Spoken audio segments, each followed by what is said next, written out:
नमस्कार दोस्तों, मैं अभिलाष सूर्यवंशी आप सभी का आपके अपने इस यूट्यूब चैनल पर स्वागत करता हूं। चलिए आज हम एवरेज चैप्टर को आगे बढ़ाते हैं और इससे संबंधित और भी क्वेश्चन हल करके देखते हैं। तो देखिए, पहला क्वेश्चन है, पहली तीन संख्याओं का औसत चौथी संख्या का 2 गुना है। यदि उन सभी चारों संख्याओं का औसत 12 हो तो चौथी संख्या ज्ञात कीजिए। तो देखिए क्वेश्चन में क्या बोल रहा है, पहली तीन संख्याओं का जो एवरेज है वो चौथी संख्या का 2 गुना है, 2 टाइम्स है। और यदि उन सभी चारों संख्याओं का जो एवरेज है वो 12 हो तो हमें चौथी संख्या बताना है क्या होगी। तो दिया क्या है, पहली तीन संख्याओं का औसत चौथी संख्या का 2 गुना है। तो सबसे पहले हम क्या कर लेंगे, संख्या तो नहीं दिया है तो संख्याओं को मान लेंगे। माना वे चारों संख्याएं हैं ए, बी, सी और डी, ये 4 संख्याएं हैं। अब कंडीशन दिया है पहली तीन संख्याओं का औसत, तो पहली तीन संख्याओं का औसत क्या हो जाएगा, a प्लस बी प्लस सी, मतलब सबका योग बटे उनका संख्या। तो संख्या कितना है, 3 है, बराबर क्या दिया, चौथी संख्या का 2 गुना, मतलब चौथी संख्या क्या है, d है, और उसका 2 गुना मतलब 2 का इसमें मल्टीप्लाई कर देना है। तो ये हमारा जो पहला कंडीशन बोला है पहली तीन संख्याओं का औसत, तो पहली तीन संख्याओं का औसत हो गया योग बटे संख्या a plus B plus c upon 3 equal to चौथी संख्या का 2 गुना। तो चौथी संख्या d है, उसका 2 गुना मतलब 2 का मल्टीप्लाई कर दिए।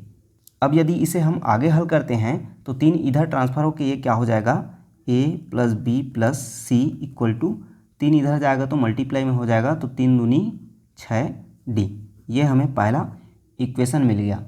अब देखिए आगे कंडीशन क्या दिया है, यदि उन सभी चारों संख्याओं का औसत 12 हो तो चारों का औसत क्या दिया है, 12 है। चारों संख्याओं का औसत कितना दिया है,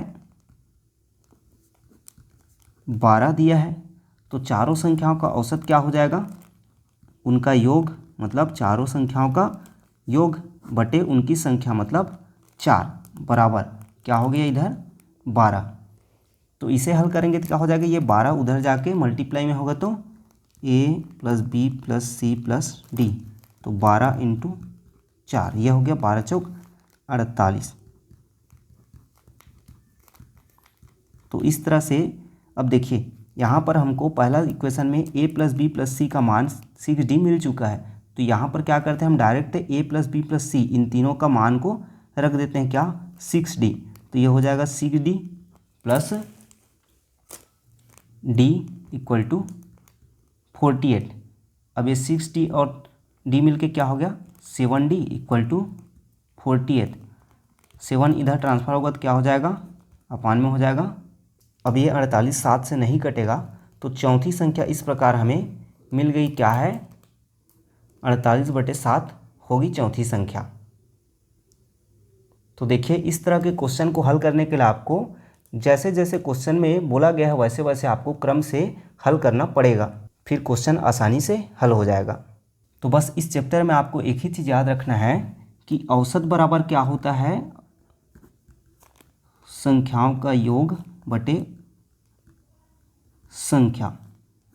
इस चीज़ बस को आपको फॉर्मूले को याद रखना है, औसत बराबर योग बटे संख्या, मतलब average equal to sum of all quantities upon number of quantities. देखिए अगला क्वेश्चन है, तीन संख्याओं में पहली संख्या दूसरी की 2 गुनी है और दूसरी संख्या तीसरी संख्या की 3 गुनी है। यदि उन तीनों का औसत 20 हो तो सबसे बड़ी और सबसे छोटी संख्या का योगफल कितना होगा। तो देखिए क्वेश्चन में बोला क्या गया है, तीन संख्याओं में, मतलब यहाँ पर 3 संख्याएं हैं, उसमें पहली संख्या दूसरी की 2 गुनी है और दूसरी संख्या तीसरी की 3 गुनी है। तो यहाँ पर हम क्या कर लेंगे, मान लेंगे सबसे शुरू कि वे तीनों संख्याएं कौन कौन सी हैं।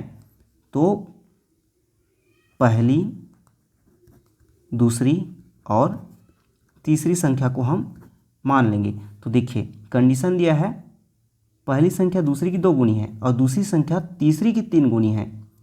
तो सबसे पहले हम क्या कर लेंगे, ये जो तीसरी संख्या उसको x मान लेंगे। तो दूसरी संख्या तीसरी की 3 गुनी, मतलब दूसरी संख्या क्या हो जाएगी, तीसरी की 3 गुनी, मतलब यह 3x हो जाएगा 3 टाइम्स। और पहली संख्या दूसरी की 2 गुनी है मतलब पहली संख्या इस दूसरी क्या हो जाएगी 2 गुनी, मतलब दूसरी संख्या 3x है तो 3x का 2 गुना, मतलब इसमें और मल्टीप्लाई क्या हो जाएगा 2 का। इस प्रकार यह क्या हो जाएगा 3 दूनी 6x हो जाएगा। तो पहली संख्या 6x प्राप्त हुआ, दूसरी संख्या 3x और तीसरी संख्या x प्राप्त हुआ।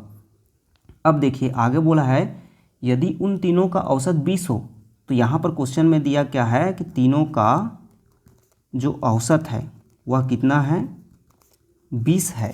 तो तीनों का औसत, तो औसत का फॉर्मूला क्या होता है सम अपान नंबर, तो सबका जोड़ देना है। तो 6x plus 3x plus x, तीनों संख्याओं को जोड़ दिए और उनकी संख्या, तो कितनी संख्या 3 बराबर 20 औसत दिया हुआ है। 3 को इधर ट्रांसफ़र करेंगे तो ये क्या हो जाएगा मल्टीप्लाई, और इसको जोड़ेंगे तो ये 20 तिया 60 हो जाएगा, ये 6 3 9 1 10, तो ये हो जाएगा 10x। अब इस x में से 10 को इधर ट्रांसफ़र करेंगे तो ये क्या हो जाएगा 20 तिया 60 ये और अपान 10। इस प्रकार x का जो मान है वह क्या प्राप्त हो जाएगा 10 छक्के 60। अब देखिए x बराबर हमें क्या मिल गया 6 मिल गया। आगे क्वेश्चन क्या बोला गया है सबसे बड़ी और सबसे छोटी संख्या का योग। तो सबसे बड़ी संख्या क्या है 6x है और सबसे छोटी संख्या क्या है x है।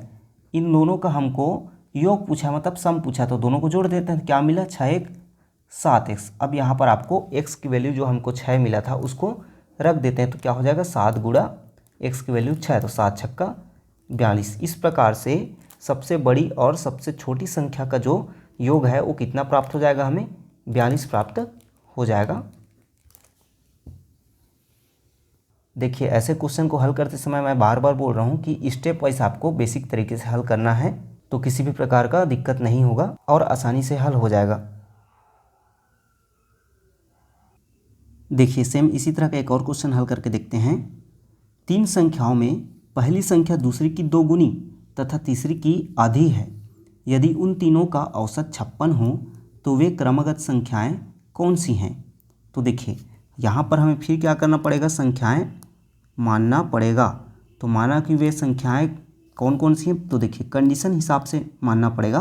पहली संख्या दूसरी की 2 गुनी बोला गया है और तीसरी की आधी, तो दूसरी को यहाँ पर यदि हम मानते हैं क्या x, तो पहली संख्या क्या हो जाएगी देखिए ये सेकेंड हो गया, ये फर्स्ट हो गया और ये थर्ड हो गया। तो यदि सेकेंड को हम x मानते हैं तो पहली संख्या दूसरी की 2 गुनी, मतलब पहली जो है दूसरी की 2 गुनी मतलब क्या हो जाएगा 2x हो जाएगा। और तीसरी की आधी, तो तीसरी की आधी मतलब जो तीसरी है वो पहली की क्या हो जाएगी डबल हो जाएगी, मतलब 2x का डबल क्या हो जाएगा 4x हो जाएगा। तो देखिए यहाँ पर पहला संख्या में 2x, दूसरा संख्या x और तीसरा संख्या 4x मिल गया। अब देखिए कंडीशन क्या दिया है यदि उन तीनों का औसत 56 हो, तो तीनों का औसत कितना दिया 56। अब औसत बराबर क्या होता है, तीनों का औसत 56 दिया है, औसत बराबर योग बटे संख्या, तो इन तीनों को जोड़ देते हैं 2x plus x plus 4x और इनकी संख्या क्या है 3 है बराबर 56। ये 56 की तरफ 3 जाएगा तो मल्टीप्लाई हो जाएगा, तो 56 गुणा 3 और इसको जोड़ेंगे तो 4 2 6 1 7x। अब देखिए जो 7 है वो इधर ट्रांसफ़र हो जाएगा, तो क्या होगा 56 गुणा 3 बटे 7।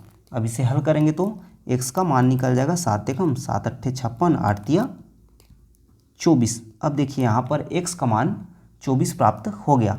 तो हमें पूछा क्या गया है कि तीनों संख्याएं कौन कौन सी हैं। तो देखिए x का मान मिल गया, तो पहली संख्या क्या है हमको फर्स्ट संख्या जो दिया है वो है 2x मतलब x का मान रख देना है, तो 2 गुणा 24 मतलब 48, ये हो गया पहला संख्या। इसी प्रकार दूसरा संख्या क्या हो जाएगा x मतलब x का मान 24, ये हो गया दूसरा संख्या।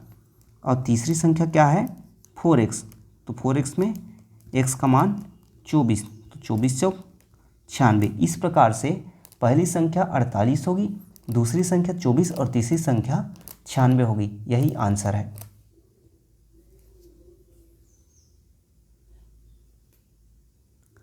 देखिए अगला क्वेश्चन है 3 क्रमागत विषम संख्याओं का औसत उनमें पहली संख्या की 1/3 से 12 अधिक है, तदनुसार उन तीनों में अंतिम संख्या कौन सी है। तो देखिए क्वेश्चन एक बार और, 3 क्रमागत विषम संख्याओं मतलब तीन क्रम से आने वाले ऑड नंबर्स बोल रहा है, उनका जो एवरेज है वह बोल रहा है कि उनमें पहली जो संख्या है उसकी 1/3 से 12 अधिक है। मतलब पहली संख्या की 1/3 से 12 क्या है, ज़्यादा है। तो उन तीनों में हमें लास्ट संख्या को बताना है कि क्या होगी। तो देखिए यहाँ पर तो संख्याएं नहीं दिया गया है, तो सबसे पहले फिर हम क्या करेंगे, मान लेंगे वे तीनों संख्याओं को। तो माना वे तीन क्रमागत जो विषम संख्याएं हैं वे कौन कौन से हैं। तो मान लेते हैं पहली जो विषम संख्या है वो x है। तो दो विषम संख्याओं के बीच में कितने का गैप होता है, देखिए मान ले पहली विषम संख्या 1 है, उसके बाद क्या आती है 3 आती है, उसके बाद 5 आती है, तो इनके बीच में कितने का डिफरेंस है, 2 का डिफरेंस है। तो दूसरी संख्या क्या हो जाएगी x+2 और तीसरी संख्या क्या हो जाएगी x+4। तब तो यहाँ पर सभी संख्याओं के बीच में 2-2 का डिफरेंस होगा। अब देखिए आगे बोला गया है तीनों संख्याओं का जो औसत है, मतलब यहाँ पर तीनों का औसत बराबर क्या दिया है, पहली संख्या की 1/3।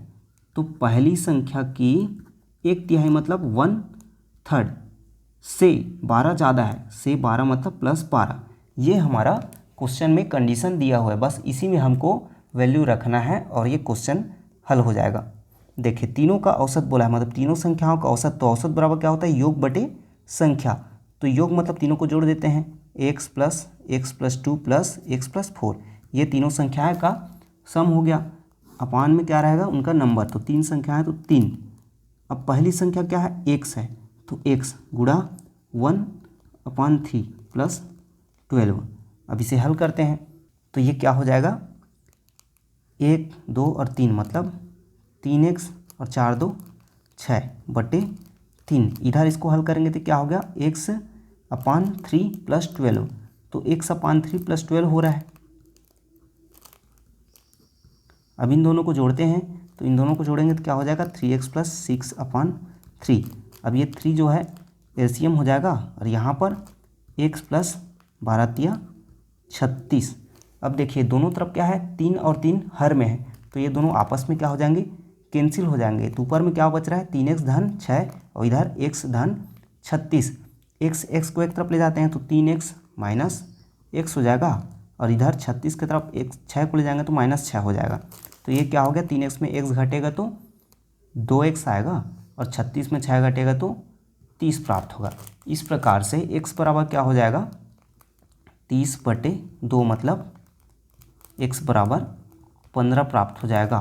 तो हमें क्या पूछा गया है कि अंतिम संख्या कौन सी है। तो देखिए ये तो x का मान है, तो हमें पूछा गया है इनमें अंतिम संख्या कौन सी होगी। तो अंतिम संख्या को क्या माना है हमने, x+4 माना है, इसलिए जो अंतिम संख्या है वो क्या हो जाएगी, x+4। x+4 मतलब इसमें x का मान रख देते तो 15 + 4 बराबर क्या हो जाएगी, 19। इस तरह इस क्वेश्चन में लास्ट संख्या क्या हो जाएगी, 19 हो जाएगी।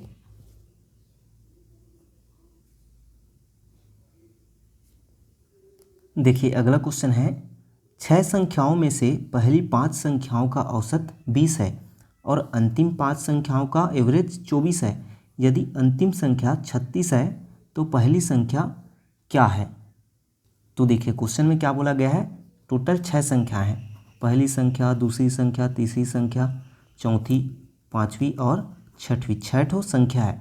अब बोला क्या गया है कि इनमें पहली 5 संख्याओं का औसत 20 है, मतलब इधर के जो पहली 5 संख्या हैं इनका औसत कितना दिया है, 20 दिया है, और अंतिम 5 मतलब इनका जो औसत है वो कितना दिया है, 24 दिया हुआ है। तो यदि अंतिम संख्या 36 है, मतलब ये अंतिम संख्या क्या है, छठवीं संख्या, ये हमको 36 दिया हुआ है, तो पहली संख्या बताना है कितनी होगी। तो देखिए सबसे पहले आप क्या कर लीजिए, कंडीशन दिया पहली 5 संख्याओं का औसत 20 है, तो पहली 5 संख्याओं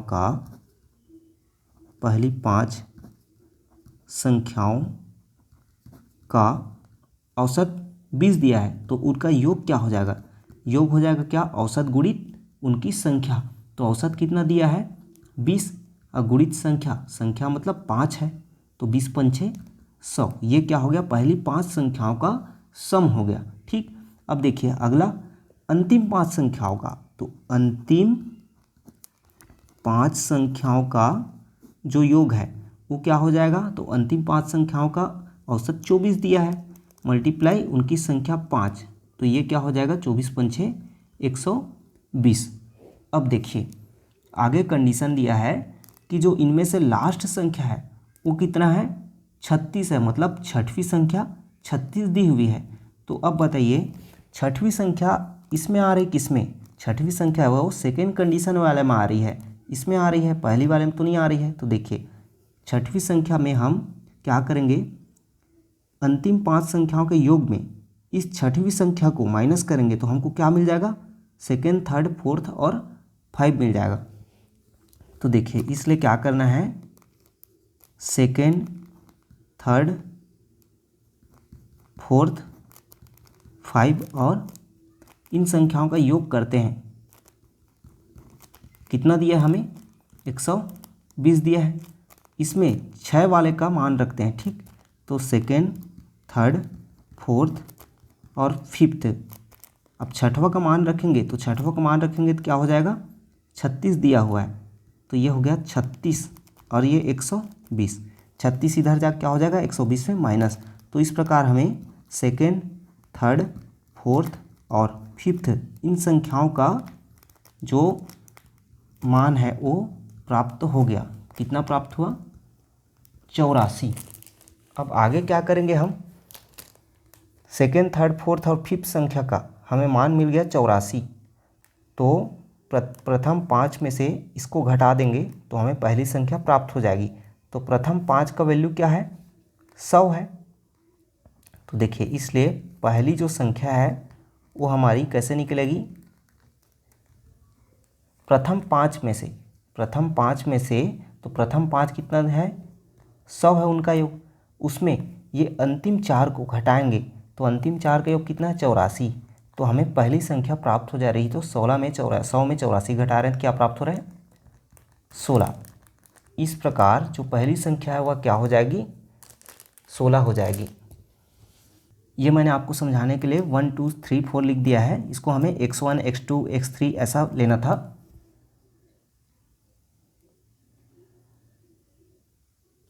देखिए अगला क्वेश्चन, P और Q की औसत मासिक आय 5050 रुपया है, Q और R की औसत मासिक आय 6250 रुपया है और P और R की औसत मासिक आय 5200 रुपया है, तो P की मासिक आय कितनी है। तो क्वेश्चन में क्या पूछा जा रहा है, P और Q की जो एवरेज इनकम है मंथली वो कितना है, 5050 रुपया है। Q और R की जो एवरेज मंथली इनकम है वो कितना है, 6250 रुपया है और P और R की जो एवरेज मंथली इनकम है वो 5200 रुपया है। तो P की मंथली इनकम कितना है ये हमें बताना है। तो देखिए P और Q की जो औसत मासिक आय है वो 5050 रुपया है। तो यहाँ पर P और Q की हम योग निकाल सकते हैं। तो P और Q का योग क्या हो जाएगा, तो देखिए योग बराबर क्या होता है, औसत गुणा संख्या होता है। तो P और Q योग मतलब जोड़ दिए, औसत कितना दिया है इनका, 5050 रुपया दिया हुआ है और संख्या कितनी है, 2 है, P और Q 2, तो मल्टीप्लाई 2 हो जाएगा। इसे हल करेंगे तो क्या प्राप्त हो जा रहा है, 2 शून्य 0, 2 पंछे 10, 1 2 पंछे 10। ये हो गया पहला इक्वेशन मान लेते हैं। अब देखिए अगला क्या बोला है, Q और R की औसत मासिक आय। तो Q और R की जो योग है वो कितना हो जाएगी, तो एवरेज कितना दिया है इनका 6250 गुणा उनका संख्या 2। इसे भी हल करेंगे तो क्या हो जाएगा 12500। इसे सेकंड इक्वेशन मान लेते हैं। थर्ड दिया है R और P, मतलब P और R, तो इसे लिख सकते हैं P का कितना दिया है 5200 एवरेज दिया है और मल्टीप्लाई 2, तो ये क्या हो जाएगा 10400। ये होगा थर्ड इक्वेशन। अब देखिए हम क्या कर देते हैं, तीनों इक्वेशन को जोड़ देते हैं। तो तीनों इक्वेशन को जोड़ेंगे तो क्या प्राप्त हो जाएगा, तो तीनों इक्वेशन को जोड़ेंगे तो ये हो जाएगा P प्लस Q। अब तीनों को जोड़ देते हैं, तीनों समीकरण को जोड़ देते हैं तो P प्लस Q, फिर Q प्लस R, फिर आर प्लस पी, ये दिया हुआ है, बराबर ये तीनों भी इधर जुड़ जाएगा। तो इन तीनों को जोड़ेंगे तो देखिए यहाँ पर क्या है, पी भी 2 बार आया है, क्यू भी 2 बार आया और आर भी 2 बार आया है, तो 2 कॉमन निकल जाएगा और अंदर में P plus Q plus R बच जाएगा। इन तीनों को जोड़ेंगे तो क्या प्राप्त हो जाएगा,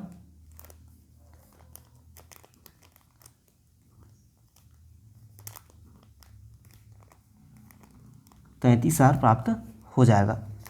तो देखिए P plus Q plus R, ये जो है 2 इधर जाएगा तो डिवाइड में हो जाएगा, मतलब ये क्या हो गया, P plus Q plus R equal to 16,500 हो जाएगा। इसे हम मान लेते हैं क्या, 4th इक्वेशन। अब देखिए आगे इसको हल करते हैं। तो पूछा क्या गया क्वेश्चन में, P की मासिक आय कितनी है। तो देखिए P की मासिक आय कितनी है पूछा गया है, तो हमें ये चौथा इक्वेशन क्या मिला है, P plus Q plus R, मतलब इसमें P का हमको पूछा गया है तो हमें Q प्लस आर वाले को क्या करना है, इसको मान को रखना है। तो Q प्लस आर किस में दिया है, सेकेंड इक्वेशन में दिया है। तो Q प्लस आर का वैल्यू कितना दिया है, 12,500। तो Q प्लस आर का वैल्यू यहाँ पर हम रख देते हैं। तो P और Q प्लस आर का वैल्यू कितना दिया, 12,500, तो इसके जगह हम 12,500 रख देते हैं और ये कितना है, 16,500। ये इधर माइनस हो जाएगा तो P का वैल्यू हमें प्राप्त हो जाएगा। इस तरह P बराबर क्या हो जाएगा, जब ये घटेगा तो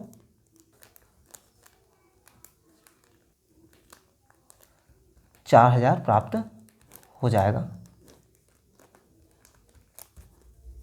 तो इस तरह जो P है उसकी मंथली इनकम कितनी हो जाएगी, 4,000 रुपया हो जाएगी।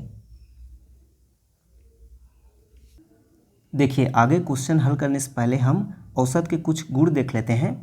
तो देखिए जैसे पहला है कि यदि सभी संख्याओं में एक की वृद्धि होती है तो उसके औसत में भी एक की वृद्धि होगी। जैसे कि देखिए क्या बोल रहा हूँ मैं, मान लीजिए कि कोई संख्याएं हैं, उनका औसत जो है कितना दिया हुआ है, औसत जो है x दिया हुआ है। तो मैंने क्या बोला, उन सभी संख्याओं में यदि a को हम जोड़ते हैं, a की वृद्धि करते हैं तो उसके औसत में भी क्या हो जाएगी, a की वृद्धि हो जाएगी। तो इस प्रकार से जो नया औसत होगा वह क्या हो जाएगा, x पुराना औसत है उसमें a की वृद्धि, क्योंकि हमने a को उन सभी संख्याओं में जोड़ा है तो नया औसत क्या हो जाएगा, उस संख्या में a को जोड़ देंगे। इसी प्रकार यदि सभी संख्याओं में a की कमी होती है तो उसके औसत में भी क्या हो जाएगी, a की कमी हो जाएगी, मतलब ये औसत में a को घटा देंगे। इसी तरह दूसरा कंडीशन क्या है, दूसरा गुण है कि यदि सभी संख्याओं में a की गुणा की जाती है तो उसके औसत में भी a की गुणा होगी। इसी प्रकार मान लीजिए कि उनका औसत x है तो सभी संख्याओं में a की गुणा कर रहे हैं तो उसके औसत में भी क्या हो जाएगा, a का गुणा हो जाएगा। मतलब मान लीजिए कोई संख्याएं दिए हुए हैं, उनका औसत x है और उन संख्याओं में हम a का गुणा करते हैं तो उसके जो औसत होगी, नया औसत, उसमें भी क्या हो जाएगी, उसके पुराने औसत में a की गुणा हो जाएगी। और इसी तरह से यदि सभी संख्याओं में a की भाग की जाती है तो उनके औसत में भी a की भाग होगी। तो ये तो हो गए एवरेज के कुछ प्रॉपर्टीज़। अब देखिए इसी से हम एक क्वेश्चन हल करके देखते हैं। तो देखिए इन्हीं गुणों पर आधारित क्वेश्चन है। 10 संख्याओं का औसत 30 है, यदि प्रत्येक संख्या में 5 जोड़ दिया जाए तो नया औसत कितना होगा। तो देखिए 10 संख्याओं का औसत कितना दिया है, 30 दिया है, मतलब उन 10 संख्याओं का जो योग है वह कितना हो जाएगा, औसत गुणा संख्या, मतलब 30 गुणा 10 बराबर क्या हो गया, 300 हो जाएगा। अब बोल रहे क्या, यदि प्रत्येक संख्या में 5 जोड़ देते हैं तो प्रत्येक संख्या में 5 जोड़ते हैं तो उनका नया योग क्या हो जाएगा, नया योग जो होगा वो क्या होगा, जोड़ने के बाद 300 धन, अब कितने संख्या है 10 और सब में 5 की वृद्धि हो रही, मतलब 10 गुणा 5 यही हो रही है। तो ये हो गया 10 पंच 50 और धन 350, ये क्या हो गया, उनका योग हो गया।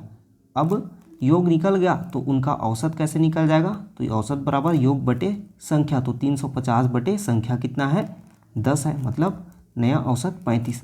ये मैंने आपको समझाने के लिए बताया है, लेकिन इसका शॉर्टकट तरीका जो मैंने आपको प्रॉपर्टी बताया है, तो प्रॉपर्टी में क्या बोला है कि यदि किसी सभी संख्याओं में एक वृद्धि होती है तो तो उसके नए औसत में भी क्या हो जाती है, ए की वृद्धि हो जाती है। तो देखिए डायरेक्ट हम क्या करते हैं, जो उसका पुराना औसत है वो क्या है 30 दिया हुआ है, तो नया औसत क्या हो जाएगा, उसके नए औसत में भी 5 की वृद्धि हो जाएगी, मतलब 30 5 35। ये हमारा गुण से हल कर लिए, ये मैंने आपको समझाने के लिए बताया है। देखिए गुणा वाले प्रॉपर्टी में भी हम एक क्वेश्चन देखते हैं। तो 18 राशियों का औसत 42 है। यदि प्रत्येक संख्या को 1.5 गुना कर दिया जाए तो परिणामी संख्या का औसत कितना होगा। तो मैंने आपको गुणा वाले का प्रॉपर्टी क्या बताया है कि यदि सभी संख्याओं में, मतलब प्रत्येक संख्याओं में एक ही गुणा कर दी जाती है तो उसके औसत में भी एक ही गुणा हो जाती है, ये मैंने आपको बोला है। तो देखिए हमारा औसत कितना दिया हुआ है, 42 दिया हुआ है, ठीक। अब उसमें क्या बोल रहा है, प्रत्येक संख्या को 1.5 गुना कर दिया जाए, मतलब उसके औसत में भी 1.5 गुना की क्या हो जाएगी, मल्टीप्लाई हो जाएगी। अब देखिए 1.5 मतलब होता है क्या है, 3/2 होता है। तो ये क्या हो गया, इसका हल करेंगे तो 2 एक कम, 2 दूने 4, 2 एक कम, अरे हो गया 21 तिया 63। तो ये जो औसत के गुण है उसको भी आपको याद रखना है कि कहीं भी संख्याओं के प्रत्येक संख्या में एक की वृद्धि होती है या कमी होती है तो उसके औसत में भी एक की वृद्धि या कमी हो जाती है। इसी प्रकार उनके प्रत्येक संख्याओं में एक ही गुणा या भाग होती है तो उनके औसत में भी एक ही गुणा या भाग हो जाती है। ये सब फैक्ट को आपको याद रखना है ताकि क्वेश्चन जल्दी बन सके। तो आशा करता हूँ कि मेरा पढ़ाया आप लोगों को समझ आया होगा। तो वीडियो को लाइक और शेयर जरूर कीजिए, और यदि अभी तक आपने मेरे YouTube चैनल को सब्सक्राइब नहीं किया है तो सब्सक्राइब कर लीजिए और बेल आइकन ऑन कर लीजिए ताकि अगले वीडियोस के नोटिफिकेशन आपको मिलता रहे। धन्यवाद।